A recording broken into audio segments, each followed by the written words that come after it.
तो कितने स्रोत मतलब होते हैं, थोड़ा-सा आप मुझे ब्रीफ कर दें, एक आध लाइन में? मैं 3 स्रोत की बात यहाँ पर की गई है कि या तो एक व्यक्ति जो है अपनी ज्ञानेंद्रियों की सहायता से ज्ञान अर्जन करता है, या तो हुँ, व्यक्ति जो है संप्रेषित सूचनाओं के आधार पर ज्ञान अर्जित करता है। संप्रेषित सूचनाएँ यानी लोगों द्वारा कही गई वो सूचनाएँ जिस पर उसे जी। यकीन है। और तीसरा जो होता है वो तर्क क्षमता के तौर पर करता है। जब संप्रेषित सूचनाएँ और ज्ञानेंद्रियों द्वारा अर्जित सूचनाओं को वो विश्लेषित करता है अपने मस्तिष्क में, तो उसका मस्तिष्क कुछ नई सूचना भी सृजित करता है। वो नई सूचना का सृजन भी एक तरीके से ज्ञान अर्जन है। मेरा क्वेश्चन है ये अभी के जो आपने टाइटल रखी है तो क्या इसका हिंदी में मतलब बताएंगे आप मेरे को? मैं इसका मतलब समझ नहीं पा रहा हूँ। चौर्नो हिंदी साहब, अगर इसका आप हिंदी में अनुवाद कर दें एपिस्टेमोलॉजी को हिंदी में। एपिस्टेमोलॉजी ये मीमांसा होता है, एक तरीके से मीमांसा है ये। जो ज्ञान मीमांसा की बात होती है ना विष्णु प्रभाकर साहब, तो ज्ञान जी, जी। मीमांसा के ही अंतर्गत इसकी बातचीत होती है कि ज्ञान के कितने स्रोत होते हैं। अगर टॉपिक वाइज लेंगे तो इसका मतलब हो जाता है, अगर हिंदी में, ज्ञान पद्धति शास्त्र। वही हमारे यहाँ वही ज्ञान मैंने को कहा कि ज्ञान के सोर्सेस क्या है, स्रोत क्या क्या है ज्ञान जी, की जी। पद्धति के लिए। बिल्कुल बिल्कुल। तो मतलब हम इस्लामिक आइडियोलॉजी में ज्ञान के क्या स्रोत हैं, इस टॉपिक पे बात कर रहे हैं? नहीं, बल्कि इस्लामिक आइडियोलॉजी मानने वालों ने जो डिसाइड थी। तो कितने स्रोत मतलब होते हैं, थोड़ा-सा आप मुझे ब्रीफ कर दें, एक आध लाइन में? मैं 3 स्रोत की बात यहाँ पर की गई है कि या तो एक व्यक्ति जो है अपनी ज्ञानेंद्रियों की सहायता से ज्ञान अर्जन करता है, या तो हुँ। व्यक्ति जो है संप्रेषित सूचनाओं के आधार पर ज्ञान अर्जित करता है। संप्रेषित सूचनाएँ यानी लोगों द्वारा कही गई वो सूचनाएँ जिस पर उसे जी। यकीन है। और हुँ। तीसरा जो होता है वो तर्क क्षमता के तौर पर करता है। जब संप्रेषित सूचनाएँ और ज्ञानेंद्रियों द्वारा अर्जित सूचनाओं को वो विश्लेषित करता है अपने मस्तिष्क में, तो उसका मस्तिष्क कुछ नई सूचना भी सृजित करता है। वो नई जी, बहुत बेहतर।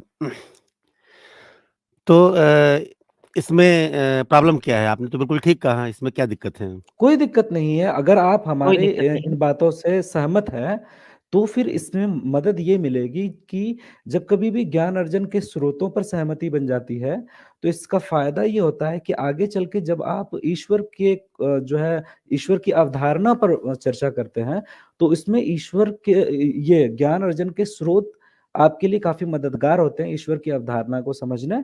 और इसी प्रकार से ईश्वर ने जो मैसेंजर्स भेजे हैं और भी दूसरी जो जो धार्मिक बहसें होती है, जो एक आइडियोलॉजिकल वैचारिक बहसें होती है, उसमें काफ़ी मदद मिलती है। मिसाल के तौर पर, उदाहरण स्वरूप, यदि एक व्यक्ति का मानना है कि मैं मानता ही नहीं किसी ऐसी बात को जिसे मैं स्वयं अपने ज्ञानेंद्रियों द्वारा महसूस ना कर लूँ।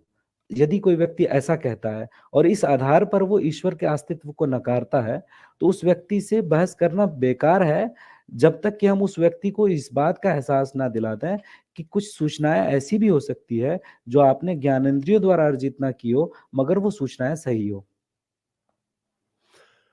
बहुत-बहुत धन्यवाद आपका। आपकी हिंदी मुझे बड़ी अच्छी लगी और मैं ये मान के चल रहा हूँ, यहाँ से मैं अपनी बात शुरू कर रहा हूँ। मैं ये मान के चल रहा हूँ कि यहाँ पे पैनल में जितने भी लोग बैठे हुए हैं, वो बौद्धिक लोग हैं और व्यक्तिगत टिप्पणियों से बचेंगे और अपमानजनक टिप्पणियाँ नहीं करेंगे। और कदापि नहीं, कदापि नहीं। मैं इस बात का आश्वासन देता हूँ कि मेरे तरफ से चीज़ नहीं होगी।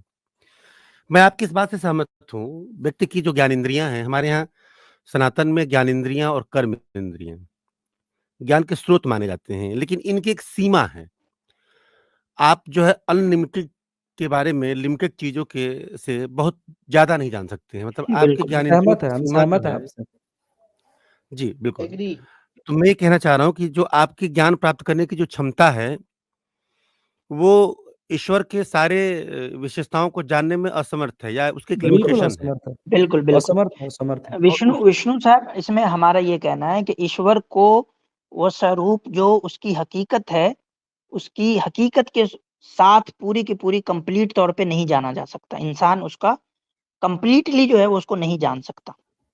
आसिम भाई, इसको मैं डिफाइन करूंगा कि ईश्वर का एक होता अस्तित्व और एक होता ईश्वर का सारत्व, यानी सार तत्व। ठीक है? हुँ। तो हम अपने ज्ञानेंद्रियों या हम सार तमाम तत्व को नहीं जितने जान स्रोत हैं, उसके सारत्व को नहीं जान सकते, अस्तित्व को जान बल्कि सकते हैं। अस्तित्व को जान सकते हैं। हुँ, ठीक। अच्छा, इसमें एक चीज़ और मैं जोड़ना चाह रहा हूँ, आपकी इसी बात के क्रम में। हमारे यहाँ जो ईश्वर का कॉन्सेप्ट है, जो कॉन्सेप्ट ऑफ गॉड है इन सनातन, हुँ, उसमें एक विशेषता ये है कि उसने हमें जानने की, समझने की क्षमता दी है और उस पर उसकी सुप्रीमेसी है। किसकी? गोस्वामी तुलसीदास जी, किसकी किसकी किसकी सुप्रीमेसी है? ईश्वर की? जी। ओके, ठीक है। हम ईश्वर जानते की हैं सुप्रीमेसी है कि उन्होंने हमें क्षमता दी है ज्ञान अर्जन करने की, जी, ज्ञानोपार्जन की। ज्ञानोपार्जन की क्षमता दी है, लेकिन एक प्लस पॉइंट है कि हमारे पास कर्म करने की स्वतंत्रता है और हमारे यहाँ ज्ञान कहते किसको, ये भी मैं थोड़ा-सा बता दूँ। बताइए, अभी बताइए। जो इसके पहले जो कॉलर थे, उनसे बातचीत हो रही थी कि ज्ञान कहते किसको हैं। हमारे यहाँ कहा गया कि शा विद्या शा विमुक्तये, ज्ञान वह है, विद्या वह है जो मुक्ति का मार्ग प्रशस्त करती है। ऋग्वेद में आता है कि नहीं, ये तमसो माह ये ज्योतिर्गमय। विशेषता है। ठीक, सर, ठीक। विष्णु साहब ये इसको मैं हम जो अपनी है बात कह लूँ, हाँ, जी, जी। मैं कह लूँ, देन आप ठीक, अपनी ठीक, बात ठीक। रखिएगा। जी, जी, जी, जी, कहिए। ठीक है, ठीक, ठीक। एक्चुअल में आगे-पीछे हो रहा है ना, तो मैं समझ नहीं पा रहा हूँ नहीं, आप क्या क्योंकि कह रहे हैं, इसमें मैं विद्या ददाति विनयम भी आ जाएगी फिर बात, नहीं, ठीक है ना? मैं पहले ब बात कर लूँ। वो तो विद्या के गुण हैं कि विद्या आने से क्या होता है।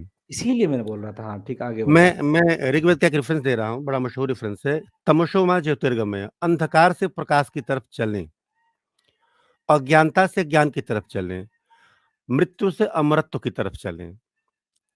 अब यहाँ पे जो बात आती है कि जो अज्ञानता रूपी अंधकार है, वो व्यक्ति के अंदर ज्ञान रूपी प्रकाश से ही दूर हो सकता है। और ज्ञान कैसे किसको कहते हैं? शा विद्या शा विमुक्ति, विद्या वह जो मुक्ति का मार्ग प्रशस्त कर दे। और मुक्ति क्या है? बताइए। जो बंधन है, हमारे यहाँ कर्म के बंधन होते हैं।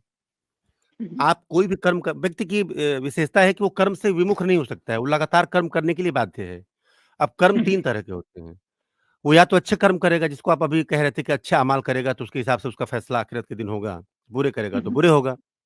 हुँ, ये जो अभी आप कुछ देर पहले डिस्कशन कर रहे थे, हमारे यहाँ थोड़ा-सा डिफरेंस हुँ, है। डिफरेंस क्या है हुँ, कि व्यक्ति कर्म करने के लिए स्वतंत्र है और यूँ कहें कि कर्म करने के लिए बाध्य है। कर्म वो 3 तरह के करेगा। हुँ, एक कर्म वो करता है सकाम कर्म, किसी कामना विशेष को रख कर के कार्य कर रहा है। जैसे आप जो है अच्छा अमाल कर रहे हैं, आपके हुँ, ज़हन में बात है कि मैं अच्छा अमाल करूँगा तो आखिरत के दिन मेरा अच्छा होगा हुँ, और मुझे जन्नत मिलेगी। और आप बुरे अमाल डर के मारे नहीं कर रहे हैं कि मैं बुरा कर्म करूँगा तो आखिरत में मेरा बड़ा बुरा होने वाला है। तो आपने हुँ, सकाम कर्म किया, यानी आपने कोई टारगेट रख कर के, कोई उद्देश्य रख कर के आपने काम किया।